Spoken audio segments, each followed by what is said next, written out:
রাজধানীর রায়েরবাজার কবরস্থানে গণকবর দেয়া জুলাই গণঅভ্যুত্থানের শহীদ অজ্ঞাতনামা ৮ জনের পরিচয় শনাক্ত হয়েছে। ময়নাতদন্ত এবং সংগৃহীত ডিএনএ নমুনার মাধ্যমে ১১৪টি মরদেহের মধ্য থেকে ৮ জনের পরিচয় শনাক্ত করা হয়। এ উপলক্ষে সোমবার সেখানে আয়োজিত অনুষ্ঠানে মুক্তিযুদ্ধ বিষয়ক উপদেষ্টা ফারুক আজম বীর প্রতীক জানান, যেসব শহীদদের পরিচয় উদ্ঘাটন বাকি রয়েছে তাদের পরিচয় উদ্ঘাটন করে আপনজনের কাছে ফিরিয়ে দিতে সরকার বদ্ধপরিকর। আরও জানাচ্ছেন মহসিন কবির।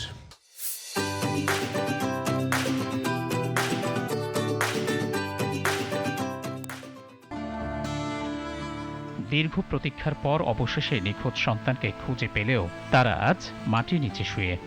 জীবিত পেলে হয়তো জড়িয়ে ধরে কতই না সোহাগ দিতেন প্রাণপ্রিয় সন্তানকে। তাই তো কবরের মাটি ছুঁয়ে পানি ছিটিয়ে ভালোবাসাটুকু দেয়ার এই প্রাণপণ চেষ্টা। দেশ থেকে ফ্যাসিবাদ তাড়াতে গিয়ে প্রাণ দেয়ায় গর্বিত এসব বাবা মায়ের একটাই আক্ষেপ ছিল যেন সন্তানের কবরটা অন্তত খুঁজে পান।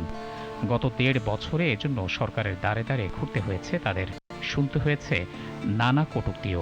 ১.৫ বছর পর পাইলাম। আমি যে আড্ডি চাইছি আল্লাহর কাছে। 18-20টা মাস কত জায়গায় গেছি, কত জায়গায় ঘুরছি। যেখানে যে আমাদের কথার কোনো মূল্য নাই, যেই জায়গাগুলোতেই গেছে অনেক জায়গায় বাজে বাজে কথা বলছে। শনাক্ত হওয়া ৮ জন শহীদের মধ্যে একজনের মরদেহ রাজধানীর জুরাইন কবরস্থানে। ২৪-এর ৫ আগস্ট রাজধানীর উপকণ্ঠ কাঁচপুরে নিহত ওই জুলাই শহীদের কবর শনাক্ত না হওয়ায় ভারাক্রান্ত মা ও বোন। ডিএনএ টেস্ট করাইছে, হ্যাঁ পজিটিভ আসছে, কিন্তু আমার ছেলে কোনটা এখনো আমি জানতে পারলাম না। জুলাই অভ্যুত্থানের সময় রাজধানীর রায়েরবাজার কবরস্থানে অজ্ঞাত ১১৪টি মরদেহ মাটি চাপা দেয় স্বৈরাচার শেখ হাসিনার প্রশাসন। গত মাসের ৭ ডিসেম্বর তাদের মরদেহ উত্তোলন করে ডিএনএর মাধ্যমে ৮ জন জুলাই শহীদ শনাক্ত করে সিআইডির ফরেনসিক বিভাগ। ডিএনএ স্যাম্পলগুলোকে প্রিজার্ভ করেছে ১১৪ জনেরই, আর আমরা আবেদন পেয়েছি ৯ জনের। তার ভিতর থেকে আমরা কিন্তু ৮ জনকে চিহ্নিত করে পেয়েছি। সোমবার এ উপলক্ষে আয়োজিত অনুষ্ঠানে মুক্তিযুদ্ধ বিষয়ক উপদেষ্টা বলেন, এই কঠিন ও সংবেদনশীল কাজটি আন্তর্জাতিক মানদণ্ড অনুসরণ করে সম্পন্ন করা হয়েছে। গৃহায়ন ও গণপূর্ত উপদেষ্টা ছাড়াও অন্তর্বর্তী সরকারের গুরুত্বপূর্ণ ব্যক্তিবর্গ এ সময় উপস্থিত ছিলেন।